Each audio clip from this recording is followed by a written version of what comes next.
En la Navidad de su familia, ella dijo: «No puedo creer que trajiste a esta vieja patética». Cuando me defendí, él la apoyó. «Ella no es tu hija».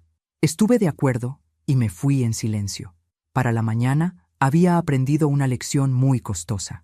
Deja tu ciudad en los comentarios y suscríbete. Permíteme contarte cómo una mujer millonaria como yo terminó siendo humillada por una niña malcriada de 22 años en la cena de Nochebuena. Porque sí, queridos, resulta que el dinero no compra el respeto, y yo acababa de aprender esa lección de la manera más dolorosa posible. Mi nombre es Consuelo Herrera de Vega, y a mis 52 años creía que había visto todo en la vida. Heredé la fortuna familiar de mi padre, don Eduardo Herrera, quien construyó un imperio inmobiliario desde cero. Casas, edificios, centros comerciales. Si había un terreno valioso en la Ciudad de México, probablemente tenía el apellido Herrera grabado en algún lado. Después de que papá murió hace 5 años, me convertí en la única heredera de todo. $12 millones para ser exacta. Una cantidad que me permitía vivir cómodamente sin trabajar jamás. Pero el dinero, por muy generoso que sea, no llena el vacío de una casa silenciosa. Después de 2 matrimonios fracasados en mi juventud y sin hijos propios, había resignado a vivir sola con mis libros, mis plantas y mi gata Reina. Una vida tranquila, tal vez un poco solitaria, pero digna. Eso fue hasta que conocí a Ramón. Ramón Jiménez trabajaba como coordinador de eventos en el hotel más exclusivo de Polanco, donde yo solía hospedar a clientes de la empresa. Era un hombre de 48 años, divorciado, con una hija universitaria y una sonrisa que podía desarmar a cualquier mujer. No era rico, eso quedó claro desde el primer día, pero tenía algo que mi dinero nunca pudo comprar: autenticidad. La primera vez que hablamos fue porque yo había organizado una cena de negocios y él se acercó a preguntarme si todo estaba a mi satisfacción. En lugar de la respuesta cortés y profesional que esperaba, le dije: «La comida está excelente, pero el arreglo floral parece un funeral. ¿Quién eligió esas flores?» Ramón se rió, una risa genuina, no la risa nerviosa que usualmente provocaba cuando la gente descubría cuánto dinero tenía. «Tiene razón», me dijo. «Yo mismo pensé lo mismo cuando las vi, pero la florista insistió en que eran elegantes. Elegantes para un velorio, tal vez». Esa noche hablamos durante 1 hora después de que mis invitados se fueran. Ramón me contó sobre su trabajo, sobre lo difícil que había sido su divorcio, sobre su hija Sofía que estudiaba arte en la universidad. Yo le hablé de mis viajes, de los libros que leía, de lo extraño que era tener tanto dinero y tan poca familia. «¿No se siente sola?», me preguntó mientras caminábamos hacia el estacionamiento. «Todo el tiempo», admití, y fue la primera vez en años que había sido tan honesta con un extraño. Durante los siguientes 6 meses, Ramón y yo nos vimos regularmente. Cenas, obras de teatro, exposiciones de arte. Él jamás me pidió dinero, jamás mencionó mis propiedades o mis cuentas bancarias. Me trataba como si fuera simplemente Consuelo, no la heredera Herrera. Era refrescante y aterrador al mismo tiempo. «¿Sabes qué es lo que más me gusta de ti?», me dijo una noche mientras cenábamos en un pequeño restaurante italiano que él había elegido. «Mi encantadora personalidad», bromeé. «Tu risa. Cuando te ríes de verdad, no esa risa educada que usas con otras personas, sino tu risa real. Es como si fueras una persona completamente diferente». Y tenía razón. Con Ramón podía ser yo misma. Sarcástica, directa, a veces un poco cruel en mis observaciones sobre el mundo. Él no se asustaba cuando yo hacía comentarios ácidos sobre la gente pretenciosa en los restaurantes caros o cuando criticaba a las esposas de mis socios de negocios. De hecho, parecía disfrutar mi falta de filtros. El problema comenzó cuando conocí a Sofía. La primera vez que vi a Sofía Jiménez, pensé que Ramón había exagerado cuando la describía como un ángel. Más bien parecía uno de esos ángeles vengadores de las películas. Hermosa, pero con una mirada que podía congelar el infierno. Era una tarde de domingo cuando Ramón finalmente decidió que era hora de que conociera a su hija. Durante 3 meses había estado postergando ese momento, siempre con excusas sobre los horarios de Sofía, sus exámenes, sus proyectos artísticos. Ahora entiendo que probablemente él ya sabía lo que iba a pasar. «Está un poco nerviosa por conocerte», me dijo mientras manejaba hacia el café donde habíamos quedado de encontrarnos con ella. Desde el divorcio, ella ha sido muy protectora conmigo. Es natural, respondí, aunque por dentro pensaba que una chica de 22 años debería tener mejores cosas que hacer que vigilar la vida amorosa de su padre.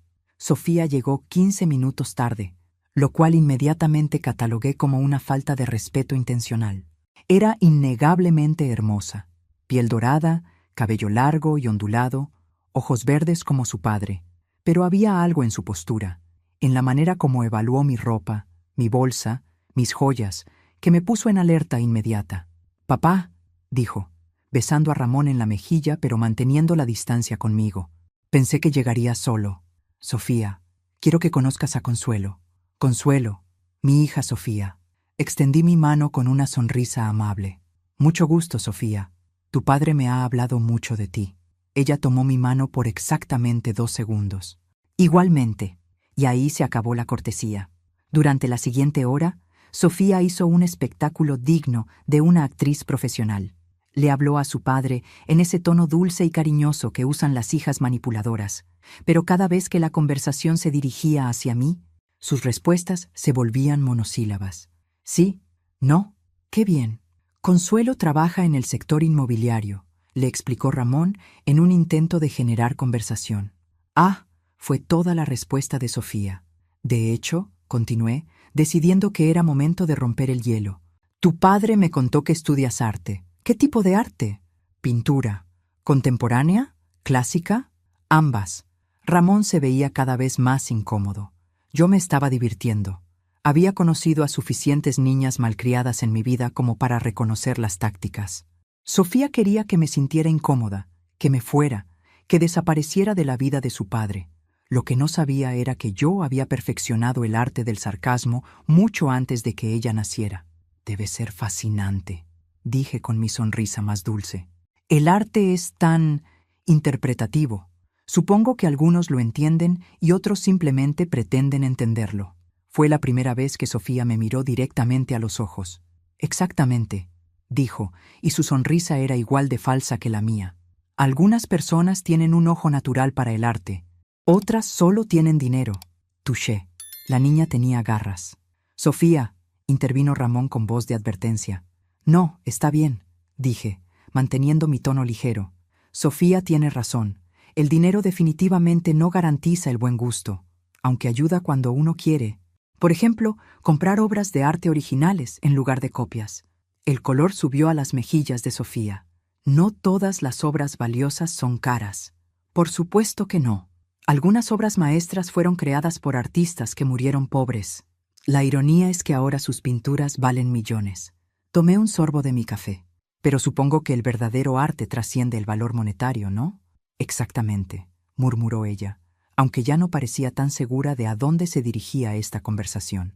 «Me encantaría ver algunas de tus obras algún día», continué. «Tu padre está muy orgulloso de tu talento». «Tal vez», respondió Sofía, mirando su reloj. «Ay, papá, se me olvidó que tengo una reunión con mi profesor. Tengo que irme». Se levantó rápidamente, besó a su padre y se fue sin siquiera despedirse de mí. «Lo siento», dijo Ramón cuando quedamos solos.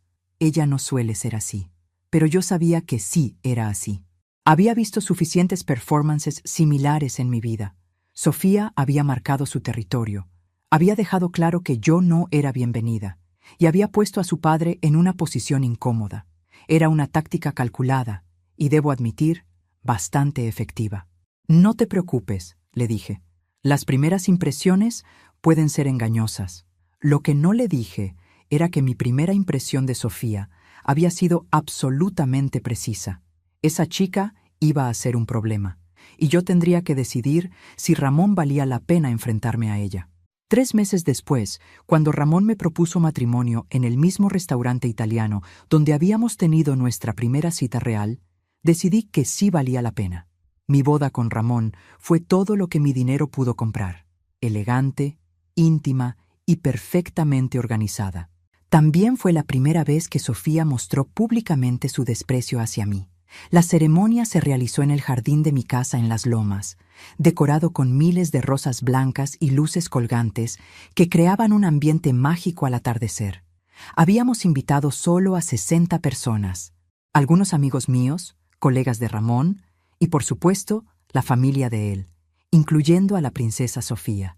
Durante los meses de preparación, había hecho todo lo posible por incluir a mi futura hijastra en las decisiones. Le pregunté sobre los colores, la música, incluso si quería invitar a algún amigo especial. Sus respuestas fueron siempre cortantes y desinteresadas. No importa, es tu boda, fue su respuesta favorita.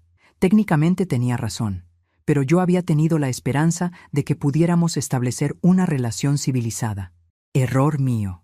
El día de la boda, Sofía llegó vestida completamente de negro. Un vestido negro ceñido, zapatos negros, incluso su bolsa era negra. En una boda donde el código de vestimenta claramente especificaba colores pastel, ella parecía ir a un funeral.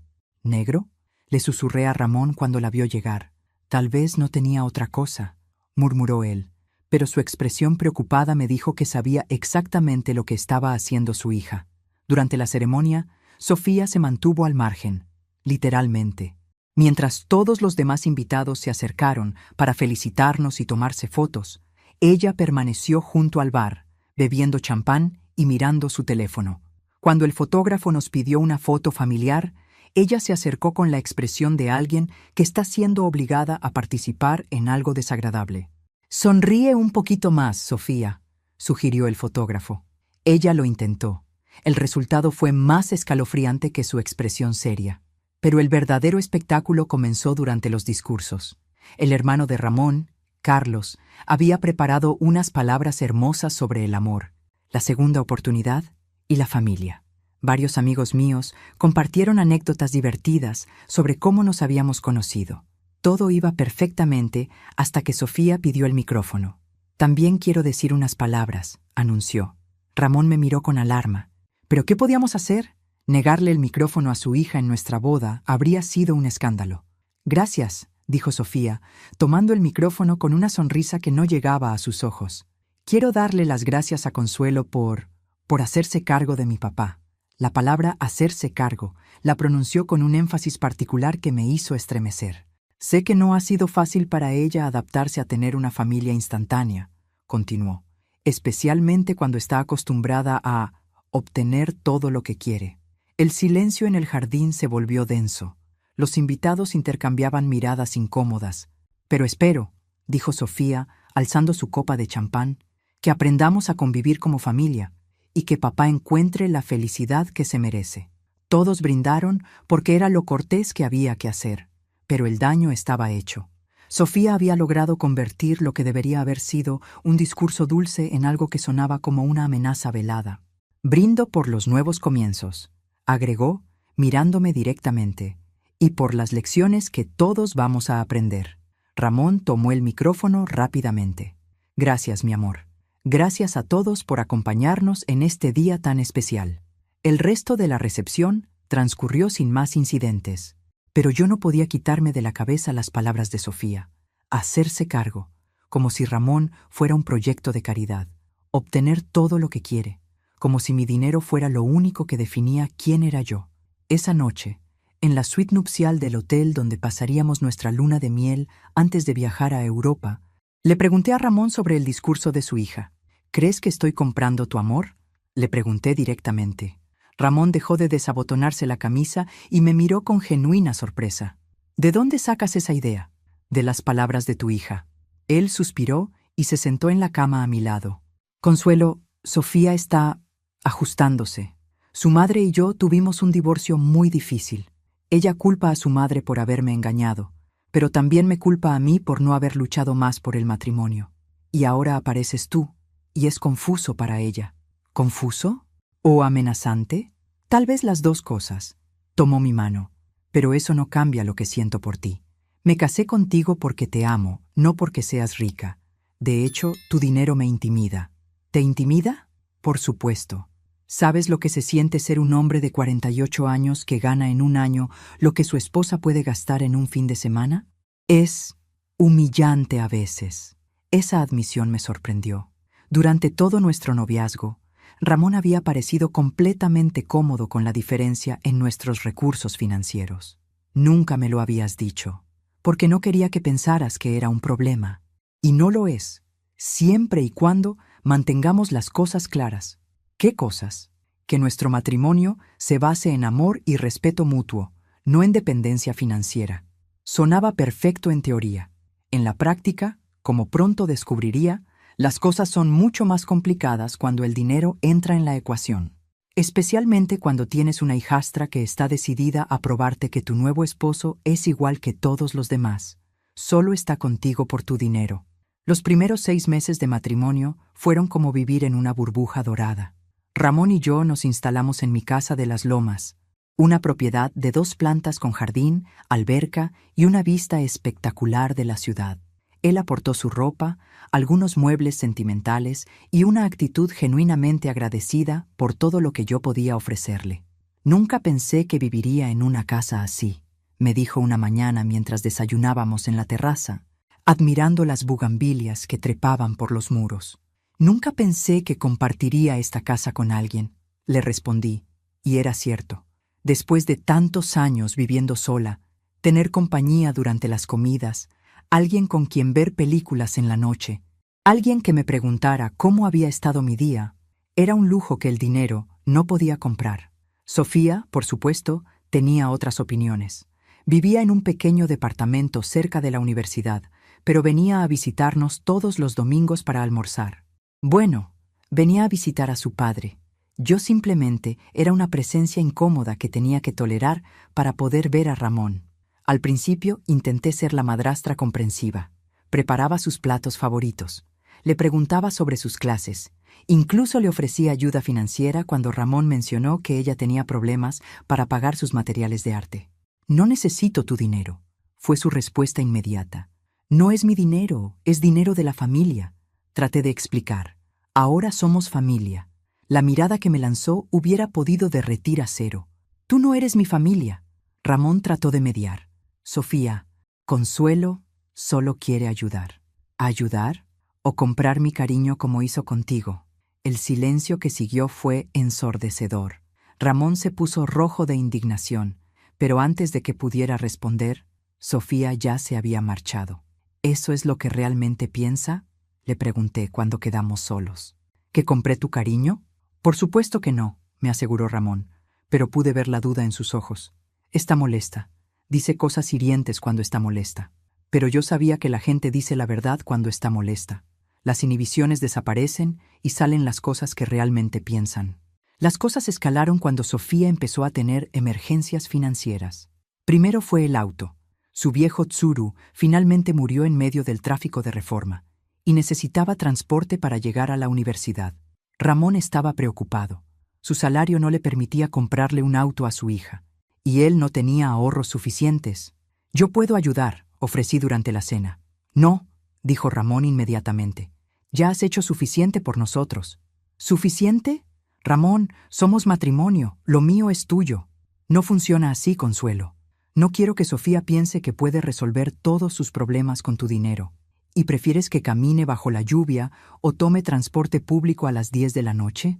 Esa noche discutimos por primera vez desde nuestra boda.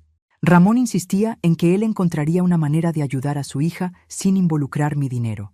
Yo argumentaba que era ridículo tener los recursos para solucionar el problema y no usarlos por orgullo masculino.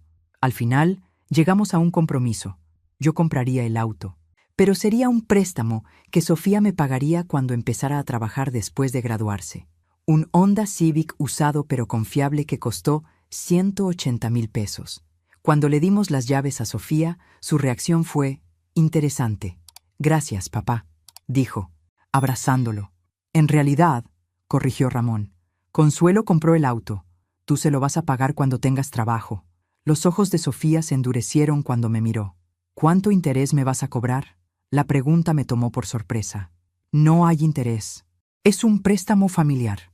¿Sin contrato? ¿Sin fechas de pago? ¿Qué garantías tienes de que te voy a pagar?». «La garantía de que eres la hija de mi esposo», respondí, empezando a irritarme. «¿Y si no te pago? ¿Me vas a demandar? ¿O simplemente lo vas a usar como evidencia de que soy una mantenida?».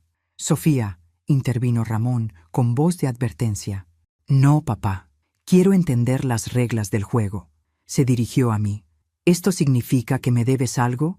¿Que tengo que ser agradecida? ¿Que tengo que fingir que me caes bien? Significa, dije con la voz más calmada que pude reunir, que cuando alguien de la familia necesita ayuda, la ayudamos, sin condiciones. Interesante concepto de familia, murmuró Sofía, pero tomó las llaves. 3 meses después fue la renta del departamento. Su compañera de cuarto se había mudado inesperadamente, y Sofía no podía cubrir el costo completa sola. Otra emergencia. Esta vez Ramón ni siquiera intentó buscar alternativas. Vino directamente a mí. Sé que acabamos de ayudarla con el auto, dijo, pero ¿cuánto necesita? 3 meses de renta, 18,000 pesos. Le dará tiempo de encontrar otra compañera de cuarto. Le di el dinero sin preguntas. Pero cuando se lo entregamos a Sofía, ella simplemente dijo, gracias, como si fuera un pago que se le debía. Así comenzó el patrón. Cada 2 o 3 meses había otra crisis. Libros caros, materiales de arte, problemas médicos menores, una multa de tránsito. Siempre algo urgente. Siempre algo que Ramón no podía cubrir con su salario. Siempre algo que yo terminaba pagando. Y cada vez la gratitud de Sofía se volvía más fría, más mecánica, como si hubiera aceptado que yo era una fuente de dinero disponible. Nada más. ¿No te parece extraño?, le pregunté a Ramón una noche después de dar otros 12,000 pesos para el proyecto final de Sofía, que siempre tenga emergencias justo cuando se le está acabando el dinero. Son coincidencias, respondió él. Además, está estudiando. Es normal que tenga gastos. Pero yo había sido joven una vez y recordaba perfectamente cómo funciona la mentalidad estudiantil. Si hay dinero disponible, siempre habrá una razón para necesitarlo. Lo que no sabía era que las coincidencias de Sofía estaban a punto de convertirse en algo mucho más elaborado y calculado. El verdadero plan se revelaría en Nochebuena, cuando finalmente entendería que toda esa ayuda financiera había sido solo el primer paso de una estrategia mucho más ambiciosa. Para diciembre llevaba exactamente 18 meses financiando las emergencias de Sofía. Mi contador personal estimaba que había invertido cerca de 320,000 pesos en mi hijastra.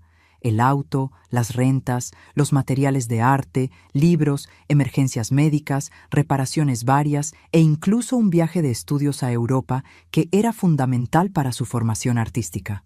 ¿No crees que ya es suficiente?, le pregunté a Ramón después de cubrir los gastos del viaje. Es su último año de universidad, argumentó él. Después se graduará y conseguirá trabajo. Todo esto es una inversión en su futuro. Una inversión. Me gustaba esa palabra. Sonaba mejor que «estoy manteniendo a tu hija adulta».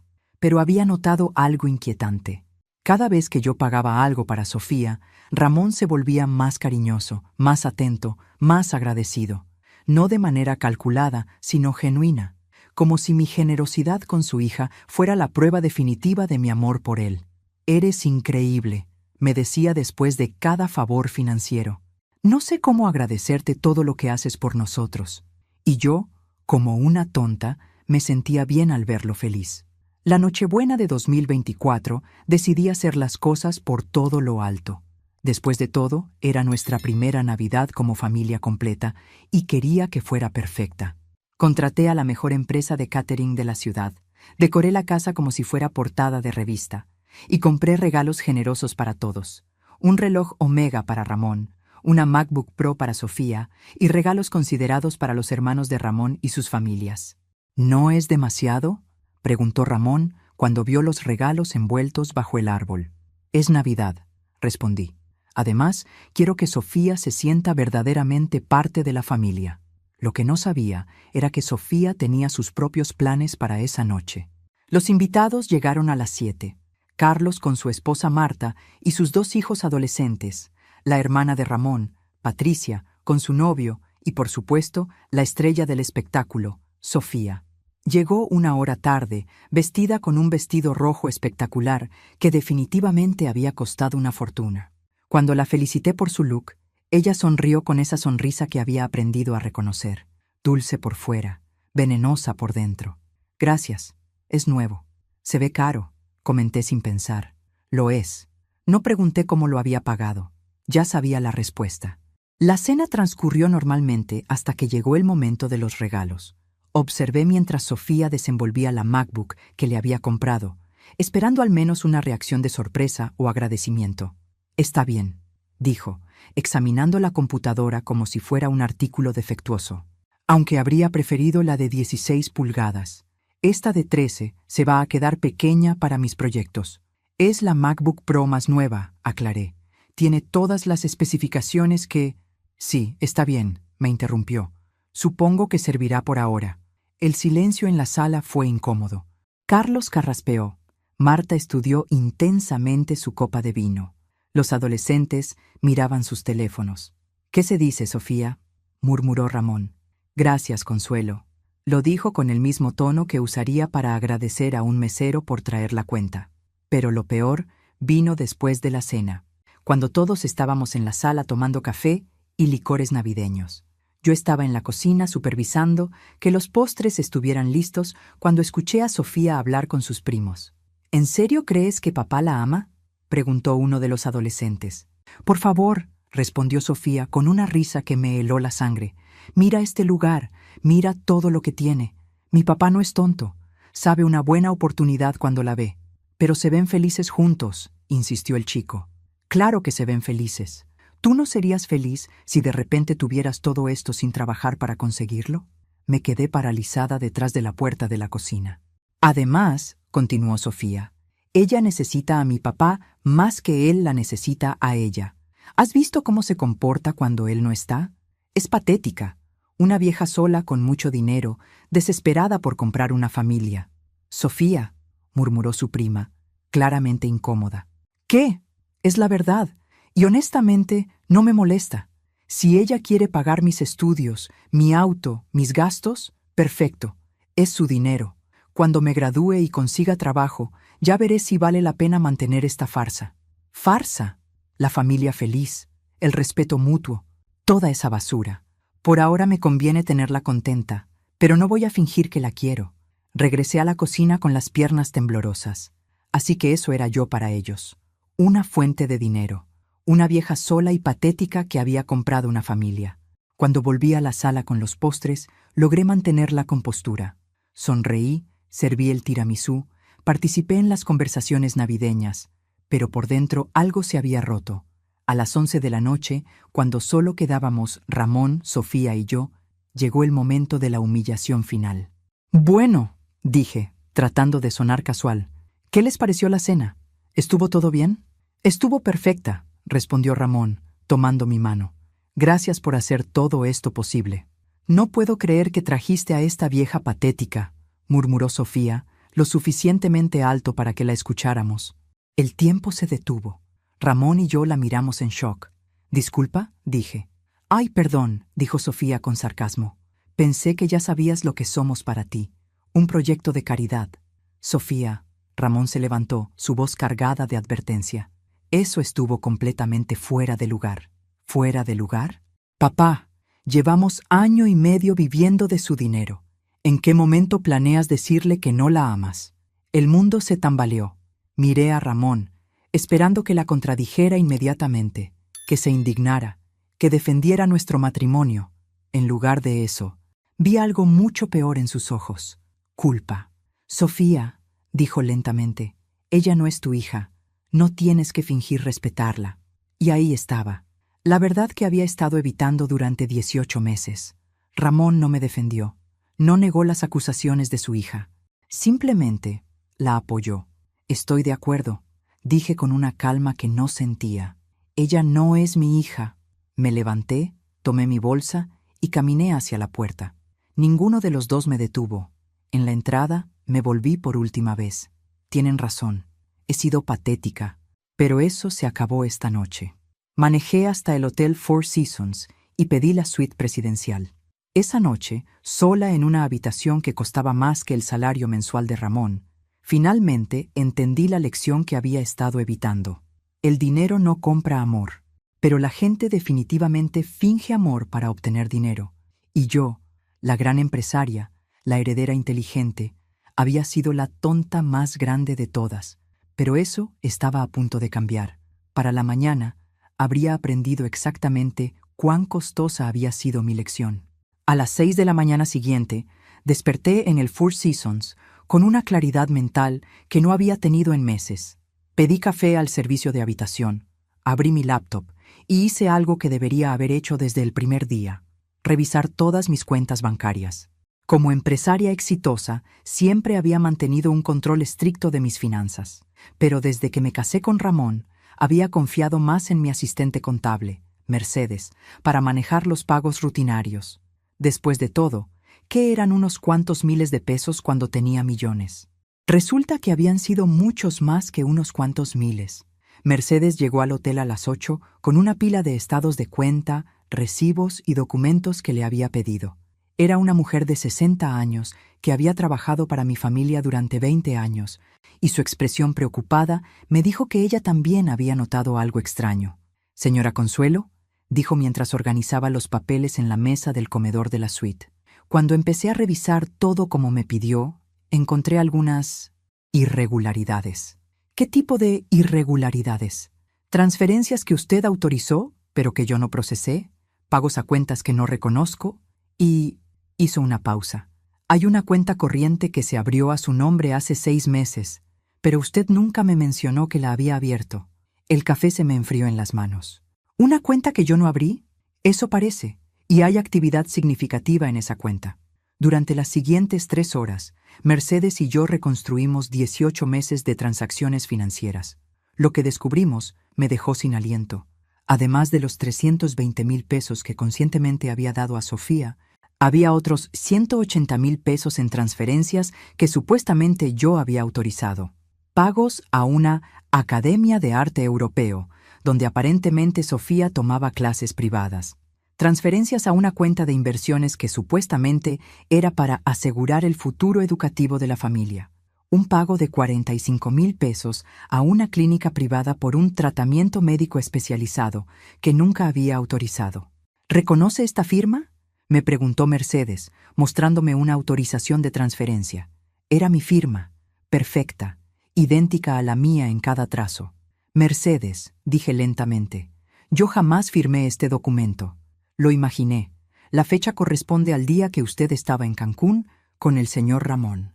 El día de su aniversario de bodas. Mi aniversario de bodas. Mientras yo estaba celebrando 6 meses de matrimonio en una suite frente al mar, alguien estaba falsificando mi firma en la Ciudad de México.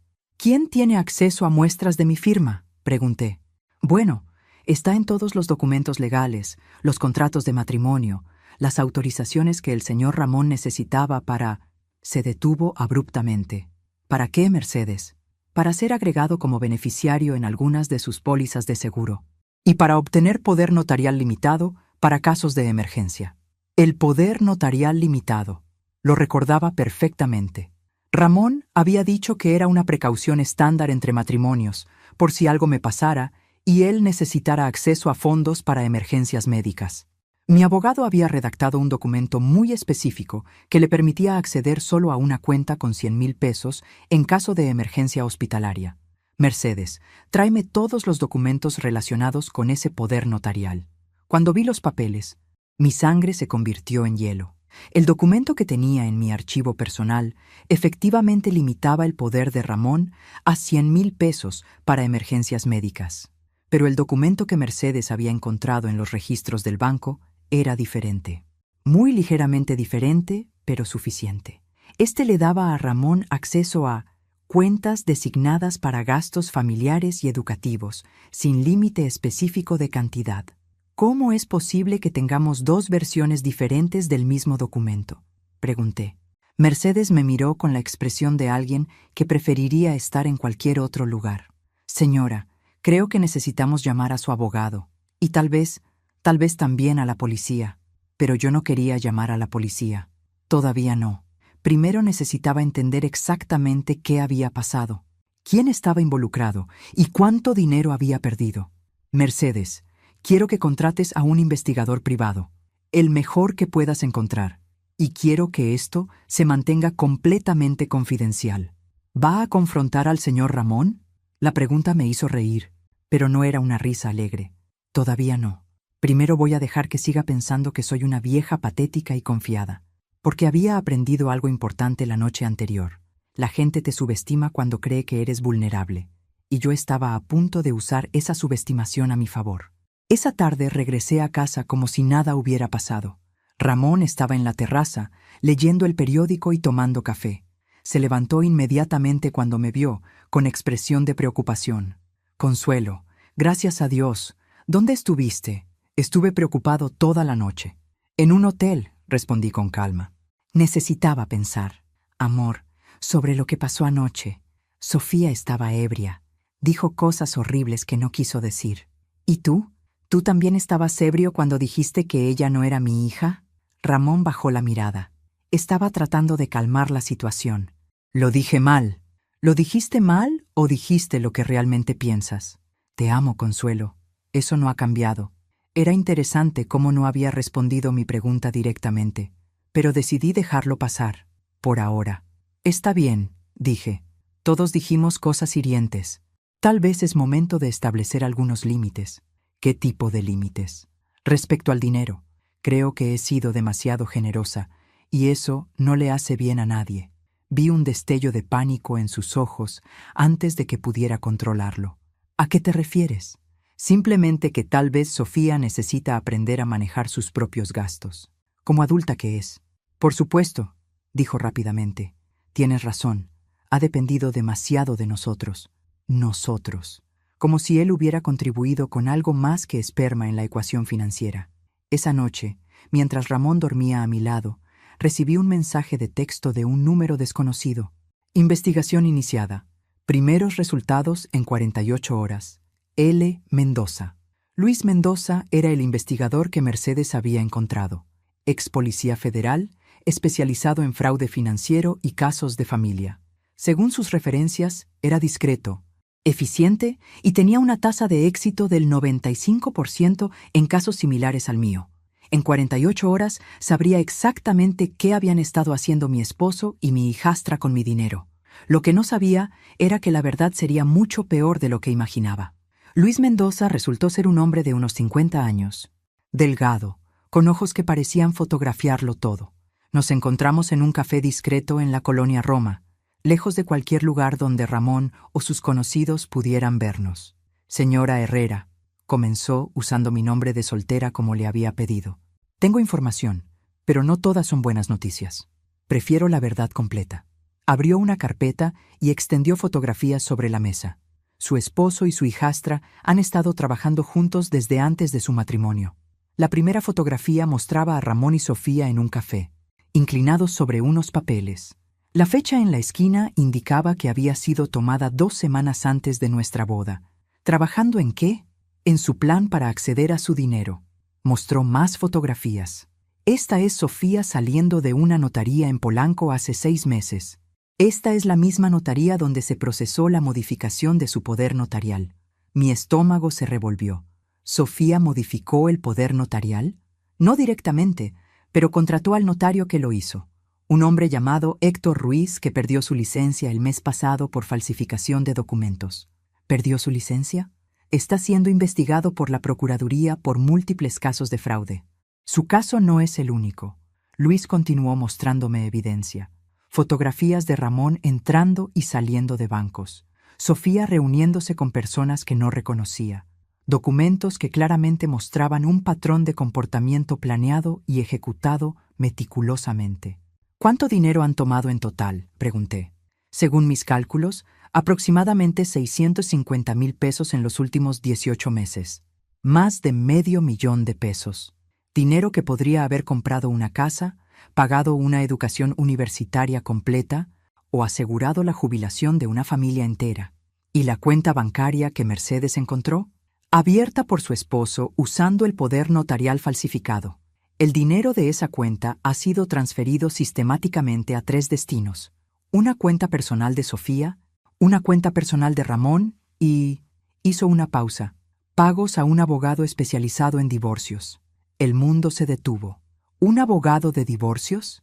Licenciado Roberto Castellanos, especialista en casos de divorcio donde hay disparidad económica significativa entre cónyuges. ¿Ramón está planeando divorciarse de mí?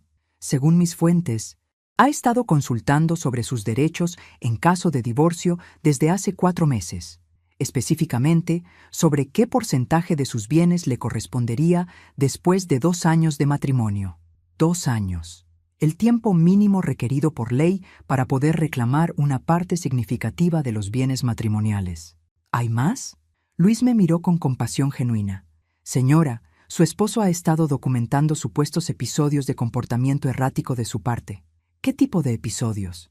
Fotografías suyas tomadas en momentos donde parece confundida o desorientada. Grabaciones de audio donde su voz suena alterada.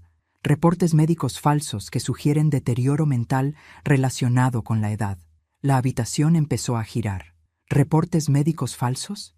Creados por un médico que perdió su licencia el año pasado. El mismo médico que supuestamente la trató por esos 45,000 pesos que aparecen en sus estados de cuenta. ¿Me están preparando para declararme mentalmente incompetente? Esa parece ser la estrategia de respaldo. Si el divorcio no les da acceso suficiente a su dinero, el siguiente paso sería que Ramón obtuviera tutela legal sobre usted por incapacidad mental. Me recosté en la silla, tratando de procesar la magnitud de la traición. No era solo que me hubieran robado dinero. Habían estado construyendo meticulosamente un caso legal para robarme todo. Mi dinero, mi autonomía, mi dignidad. ¿Cuánto tiempo tengo antes de que implementen este plan? Según las fechas de las citas con el abogado, están planeando iniciar el proceso legal después del 2º aniversario de su matrimonio. Eso les da unos 6 meses más. 6 meses más de fingir que me amaban mientras construían la jaula legal donde pensaban encerrarme. Luis, necesito que documentes todo esto oficialmente. Cada transacción, cada fotografía, cada documento falsificado, y necesito que encuentres la manera de rastrear exactamente dónde está ese dinero ahora. ¿Está planeando tomar acciones legales? Sonreí, y por primera vez en días fue una sonrisa genuina. Estoy planeando algo mucho mejor que acciones legales. Esa noche llegué a casa con una estrategia clara. Ramón estaba en la cocina preparando la cena, un gesto que antes me habría parecido romántico. Ahora sabía que era parte del performance. ¿Cómo estuvo tu día?, preguntó besándome en la mejilla. Tranquilo. Fui de compras, almorcé con Mercedes, lo usual. ¿Qué compraste? Nada especial. Aunque vi un collar hermoso en Cartier que me gustó. Vi cómo se le iluminaron los ojos. ¿Lo compraste? No, es muy caro. Tal vez para mi cumpleaños. Mi cumpleaños era en 3 meses. Perfectamente dentro del timeline que tenían planeado. Claro, dijo con esa sonrisa cálida que ahora sabía que era completamente falsa. Te mereces cosas hermosas. Me merecía muchas cosas. Honestidad, respeto, un matrimonio real. Lo que iba a obtener era justicia. Y ellos iban a aprender que subestimar a una mujer de 52 años con millones de dólares y nada que perder era el error más caro de sus vidas. Durante las siguientes 3 semanas, me convertí en la esposa perfecta, cariñosa, generosa y aparentemente completamente inconsciente de lo que estaba pasando. Era un papel que interpreté con la dedicación de una actriz profesional. Mi amor, le dije a Ramón una mañana durante el desayuno. He estado pensando en lo que dijiste sobre Sofía. Tienes razón, he sido demasiado indulgente con ella. ¿En serio? Su expresión era de esperanza cautelosa. Sí, una chica de su edad necesita aprender responsabilidad. Tal vez es hora de que empiece a cubrir sus propios gastos. Creo que es una excelente idea, dijo, pero pude notar la tensión en su voz. Sin mis contribuciones constantes, sus finanzas personales estarían más apretadas. De hecho, continué casualmente, creo que todos deberíamos ser más cuidadosos con el dinero. He estado revisando nuestros gastos y hemos estado viviendo por encima de nuestras posibilidades. Era mentira. Por supuesto, con mi fortuna podríamos haber vivido como jeques árabes sin que afectara mi patrimonio neto. Pero quería ver cómo reaccionaba. ¿Por encima de nuestras posibilidades?, repitió claramente alarmado. Bueno, tal vez no exactamente, pero siempre es bueno ser prudente. Mi padre siempre decía que la riqueza se conserva con disciplina, no con gastos. Durante los siguientes días, implementé pequeños cambios que sabía que los pondrían nerviosos. Dejé de dar dinero en efectivo a Sofía cuando venía a visitarnos. Comenté sobre la importancia de revisar todos los gastos familiares. Mencioné que estaba considerando consolidar mis cuentas bancarias para tener mejor control. Las reacciones fueron inmediatas y reveladoras. Sofía comenzó a venir más seguido, siempre con alguna emergencia financiera. Un problema con su auto que requería 15,000 pesos de reparación inmediata. Materiales para su proyecto de tesis que costaban 8,000 pesos. Una emergencia médica de su mejor amiga que requería un préstamo de 12,000 pesos que, obviamente, me devolvería en cuanto fuera posible. Lo siento, le respondí a cada solicitud. Estoy tratando de ser más disciplinada con los gastos. Tal vez tu padre puede ayudarte. Las miradas que intercambiaron Ramón y Sofía fueron de pánico apenas controlado. Ramón, por su parte, comenzó a sugerir inversiones familiares, una oportunidad inmobiliaria que había escuchado en el trabajo, un fondo de inversión que ofrecía retornos garantizados, incluso la posibilidad de comprar una casa más grande donde toda la familia pudiera vivir más cómodamente. ¿Toda la familia?, pregunté. ¿Te refieres a Sofía? Bueno, eventualmente va a graduarse y tal vez necesite un lugar donde establecerse mientras encuentra trabajo. ¿Ramón? Sofía tiene 22 años. Es hora de que aprenda a vivir independientemente. ¿No crees? El pánico en sus ojos era delicioso. Mientras tanto, Luis continuaba su investigación. Los reportes que recibía cada 2 días pintaban un cuadro cada vez más claro de la operación que habían montado contra mí. Han ha acelerado su timeline, me informó durante nuestra reunión semanal. Sofía visitó al abogado de divorcios ayer. Ramón tiene una cita programada para la próxima semana. ¿Aceleraron? ¿Por qué? Probablemente porque han notado su cambio de comportamiento respecto al dinero. ¿Creen que tal vez usted sospecha algo? ¿Qué están planeando exactamente? Luis extendió un documento. Según mis fuentes en el bufete, están considerando una demanda por incapacidad mental temporal.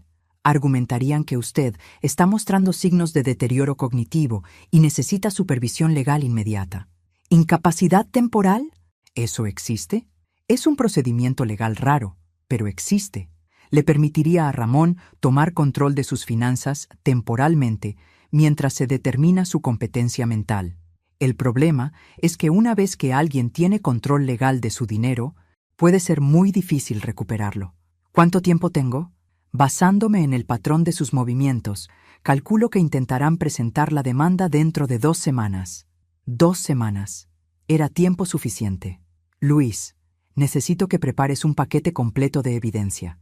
Todo lo que has encontrado, organizado de manera que pueda presentarse legalmente. Y necesito que contactes a mi abogado personal, Ricardo Méndez. Dile que prepare documentos de divorcio.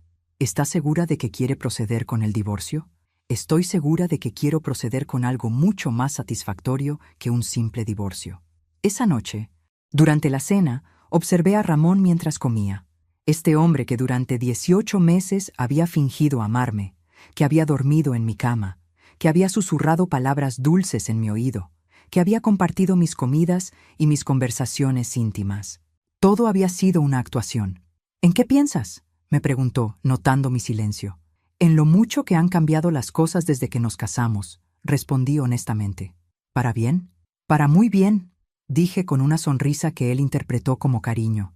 Pero lo que realmente estaba pensando era en lo satisfactorio que sería ver su expresión cuando finalmente entendiera que la tonta, confiada y vulnerable Consuelo que había estado manipulando nunca había existido realmente.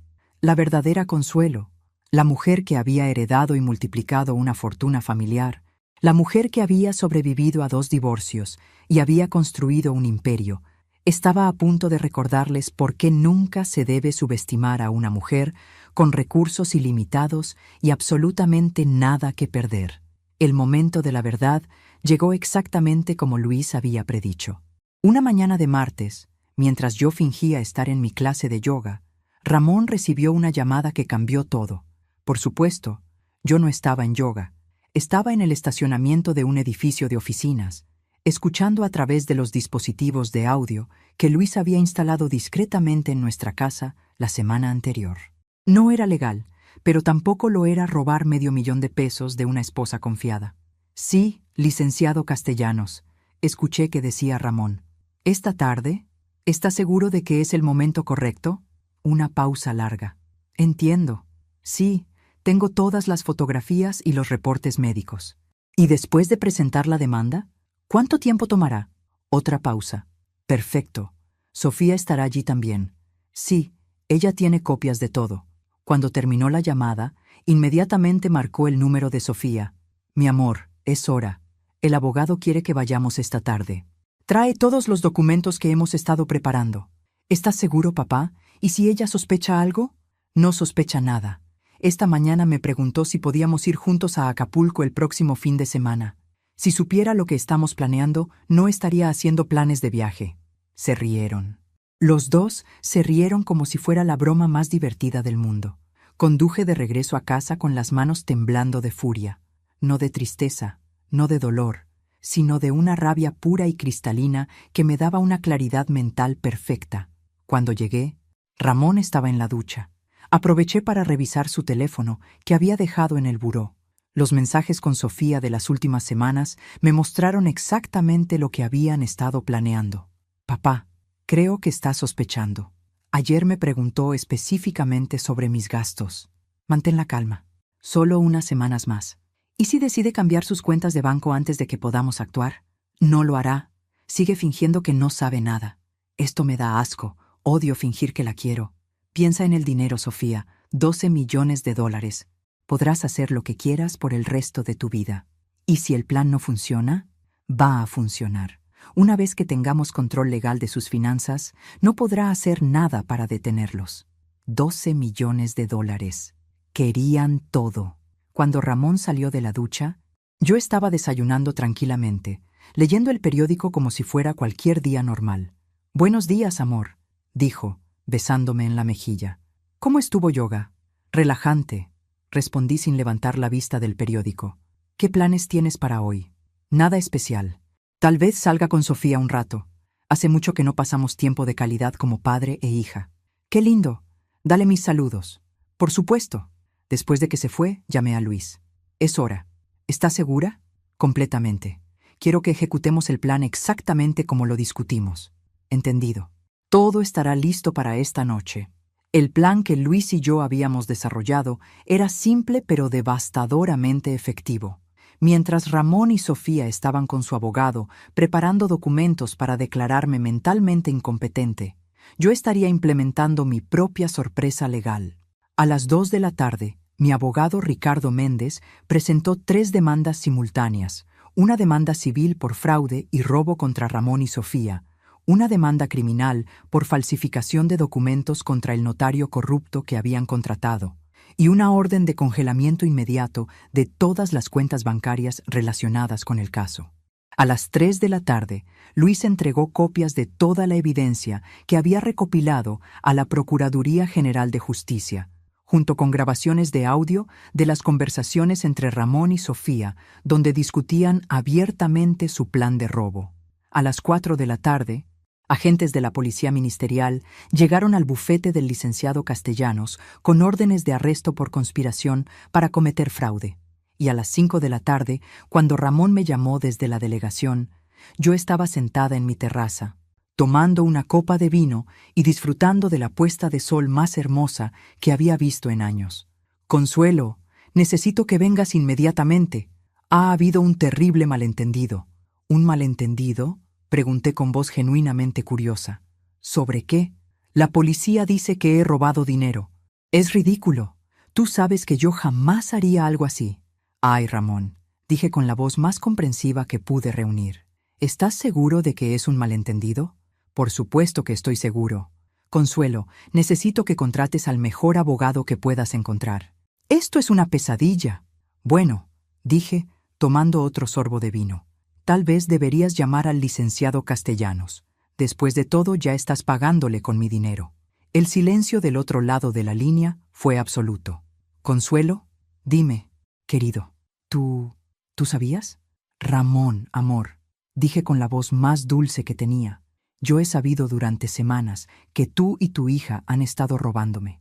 La pregunta no es si yo sabía. La pregunta es, ¿realmente pensaron que una mujer que construyó un imperio de 12 millones de dólares sería lo suficientemente tonta como para no darse cuenta?» Cuando colgó, me serví otra copa de vino y llamé a Mercedes. «Señora Consuelo, Mercedes, ¿podrías hacer una reservación en mi restaurante favorito para esta noche? Mesa para una persona. Quiero celebrar. ¿Celebrar qué, señora? Mi divorcio y el final de la peor actuación teatral que he visto en mi vida. 6 meses después del arresto de Ramón y Sofía, me encontraba sentada en el mismo café de la colonia Roma donde había conocido a Luis Mendoza, pero esta vez para una reunión muy diferente. Señora Herrera, dijo Luis, extendiendo una carpeta final. Aquí están todos los documentos del cierre del caso. Abrí la carpeta y revisé los resultados de lo que los medios habían llamado El caso de la viuda millonaria vengativa, un título que me parecía perfectamente apropiado. Ramón había sido sentenciado a 8 años de prisión por fraude matrimonial, falsificación de documentos y conspiración. Su encantadora actuación de esposo amoroso no había impresionado al juez, especialmente cuando se presentaron las grabaciones donde él y Sofía planificaban declararme mentalmente incompetente. Sofía había recibido 5 años, reducidos a 3 por cooperar con las autoridades y testificar contra el notario corrupto y el médico que habían contratado. Aparentemente, cuando se enfrentó a la posibilidad de pasar una década en prisión, su lealtad filial había tenido sus límites. ¿Recuperó todo el dinero?, preguntó Luis. Cada peso, confirmé, más los intereses y las penalizaciones. Resulta que cuando robas dinero de alguien que puede permitirse los mejores abogados del país, las consecuencias financieras pueden ser sustanciales. De hecho, entre las penalizaciones legales, los costos procesales que ellos tuvieron que pagar y la liquidación forzosa de sus bienes personales, había recuperado casi 900,000 pesos más de lo que me habían robado. Una ganancia inesperada que doné completamente a una fundación para mujeres víctimas de violencia doméstica. ¿Y el divorcio? Finalizado hace 3 meses. Curiosamente, cuando tu esposo está en prisión por robarte, es muy fácil argumentar que el matrimonio fue fraudulento desde el principio. Luis sonrió. ¿Algún arrepentimiento? Era una pregunta interesante. ¿Me arrepentía de haberme casado con Ramón? ¿De haber confiado en él? ¿De haber tratado de construir una familia con él y su hija? Ninguno, respondí honestamente. Aprendí algo valioso sobre mí misma durante todo esto. ¿Qué aprendió? Que soy mucho más fuerte e inteligente de lo que pensaba. Durante años creí que necesitaba una familia para estar completa. Resulta que lo que realmente necesitaba era respetarme lo suficiente como para no tolerar que me faltaran el respeto. Después de despedirme de Luis, manejé hasta el panteón donde estaba enterrado mi padre. Era algo que había empezado a hacer regularmente desde el divorcio, especialmente cuando tenía noticias importantes que compartir. «Papá», dije, sentándome en el banco frente a su tumba, «terminé de limpiar el desastre que hice con Ramón. Creo que estarías orgulloso de cómo manejé la situación». El viento movió las hojas del árbol que crecía cerca de la lápida, y por un momento pude imaginar la voz de mi padre riéndose y diciéndome que siempre había sabido que yo era más inteligente que cualquier hombre que tratara de aprovecharse de mí. La parte divertida, continué, es que realmente pensaron que me habían engañado. Como si una mujer que multiplicó por 3 el patrimonio que tú le dejaste fuera demasiado tonta para notar que le estaban robando. Había algo poéticamente satisfactorio en el hecho de que la misma arrogancia que los había llevado a subestimarme había sido exactamente lo que los había destruido. Si hubieran sido más cautelosos, menos ambiciosos, tal vez habrían salido adelante con su plan, pero la codicia los había cegado. El teléfono sonó mientras estaba en el panteón. Era Mercedes. «Señora Consuelo, llegó una carta para usted. Es del penal donde está el señor Ramón». «¿Una carta de Ramón?» «Sí. ¿Quiere que la abra?» «No. Ponla en el triturador de papel». «¿Está segura?» «Completamente segura. Sea lo que tenga que decir después de todo esto, no me interesa escucharlo». Cuando llegué a casa esa noche, la casa que ahora era completamente mía otra vez, me serví una copa de vino y me senté en la terraza a ver las estrellas. Reina, mi gata, se acurrucó en mi regazo, ronroneando contentamente. «¿Sabes qué es lo más irónico de todo esto?», le dije a Reina, acariciando su pelaje dorado. Ramón tenía razón en una cosa. Yo sí era una vieja sola y rica, desesperada por una familia. Reina me miró con sus ojos verdes, como si entendiera perfectamente lo que estaba diciendo. Pero lo que él no entendió es que hay una diferencia enorme entre querer una familia y estar dispuesta a pagar cualquier precio por una familia falsa. Al final, había aprendido que estar sola era infinitamente mejor que estar acompañada de mentirosos y ladrones, y que a los 52 años todavía tenía tiempo de construir relaciones genuinas con personas que me valoraran por quien era, no por lo que tenía. 3 semanas después, conocí a Elena en una clase de pintura que había decidido tomar. Era una mujer divorciada de mi edad, profesora de literatura jubilada, con una risa contagiosa y una honestidad refrescante sobre las complicaciones de empezar de nuevo después de los 50. ¿Nunca te da miedo?, me preguntó durante nuestro segundo café juntas, cuando le conté una versión muy editada de mi historia con Ramón. ¿Miedo de qué? De volver a confiar en alguien, de volver a abrir tu corazón. Todos los días, admití, pero he aprendido que el miedo a ser herida no es razón suficiente para dejar de vivir. Solo tengo que ser más inteligente sobre en quién confío. Y esa, finalmente, había sido la lección más valiosa de toda la experiencia. No que no debía confiar nunca, sino que debía confiar más inteligentemente. Después de todo, una vieja patética habría aprendido a odiar. Una mujer inteligente aprende a elegir mejor.